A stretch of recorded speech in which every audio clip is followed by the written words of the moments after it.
हर घर में फरिश्ते नहीं आते। कुछ घर ऐसे होते हैं जहां से फरिश्ते पलट जाते हैं और कुछ घर ऐसे होते हैं जहां वो बार बार वापस आते हैं, और ये फैसला खुद तुम्हारे हाथ में है।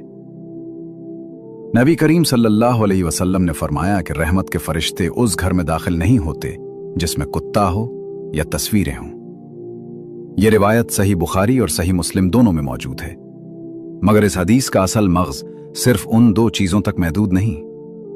यह हमें सिखाती है कि घर का माहौल फरिश्तों की आमद पर असर डालता है, और जिस तरह कुछ चीजें फरिश्तों को रोकती हैं, उसी तरह कुछ अमल उन्हें खींच कर लाते हैं।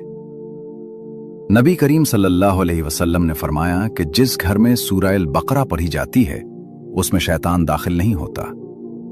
यह रिवायत सही मुस्लिम में है। सोचो, जब शैतान दूर होता है तो उसकी जगह रहमत के फरिश्ते ले लेते हैं। एक और हदीस में है कि जब तुम अपने घर में दाखिल हो तो सलाम करो, चाहे कोई न भी हो। नबी करीम सल्लल्लाहु अलैहि वसल्लम ने खुद ये तरीका सिखाया ताकि घर में बरकत आए। यह अमल कुरान में भी सूरह नूर की आयत 61 में बयान हुआ है, जहां अल्लाह फरमाता है कि जब घर में दाखिल हो तो अपने लोगों पर सलाम करो, जो अल्लाह की तरफ से मुबारक और पाकीज़ा दुआ है। लेकिन अब वो सवाल जो हर घर वाले के दिल में आता है कि फिर हमारे घर में सुकून क्यों नहीं? इसका जवाब अगले हिस्से में है। कई घर ऐसे होते हैं जहां जाहिरी तौर पर सब कुछ ठीक लगता है, माल भी है, सहूलत भी है, मगर सुकून नहीं होता। नबी करीम सल्लल्लाहु अलैहि वसल्लम ने फरमाया कि जिस घर में अल्लाह का जिक्र होता है और जिस घर में नहीं होता, उनकी मिसाल जिंदा और मुर्दा जैसी है। ये रिवायत सही मुस्लिम में है। इसका मतलब यह है कि घर की असल रौनक दौलत से नहीं, जिक्र से आती है। सूरह राद की आयत 28 में अल्लाह फरमाता है, अल्लदीना आमनू व तत्मइन्नु कुलूबुहुम बिज़िक्रिल्लाह, अला बिज़िक्रिल्लाहि तत्मइन्नुल कुलूब। जो लोग ईमान लाए और जिनके दिल अल्लाह के जिक्र से सुकून पाते हैं, खबरदार रहो, अल्लाह के जिक्र से ही दिलों को सुकून मिलता है। ये आयत वाज़े कर देती है कि जिस घर में जिक्र नहीं, वहां सुकून भी नहीं।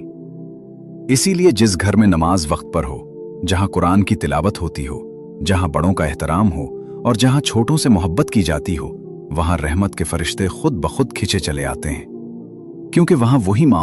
अब एक ऐसी बात सुनो जो तुम्हारे घर को हमेशा के लिए बदल सकती है। नबी करीम सल्लल्लाहु अलैहि वसल्लम ने फरमाया कि जब तुम खाना खाओ तो बिस्मिल्लाह कहो। अगर भूल जाओ तो शुरू में या आखिर में बिस्मिल्लाह अव्वला व आखिरा कहो। यह रिवायत अबू दाऊद और तिर्मिज़ी में है। इस छोटी सी आदत से पूरा घर बरकत वाला बन जाता है, क्योंकि शैतान इसी घर में रात गुजारता है जहां अल्लाह का नाम नहीं लिया जाता।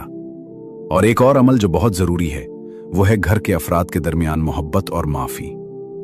नबी करीम सल्लल्लाहु अलैहि वसल्लम ने फरमाया कि जो लोग आपस में रहम नहीं करते, उन पर अल्लाह भी रहम नहीं करता।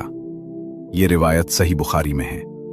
जिस घर में लड़ाई झगड़ा और बदजबानी हो, वहां से फरिश्ते खुद दूर रह जाते हैं, क्योंकि रहमत और नफरत एक साथ नहीं रह सकते। तो अगर तुम चाहते हो कि तुम्हारे घर में रहमत के फरिश्ते दोबारा आएं, तो 3 चीजें जरूरी हैं। घर में अल्लाह का जिक्र और कुरान की तिलावत, घर में बिस्मिल्लाह और सलाम की आदत, और घर के अफराद के दरमियान मोहब्बत और माफी। ये तीनों मिलकर वो माहौल बनाते हैं जो हर फरिश्ते को उस घर की तरफ खींचता है।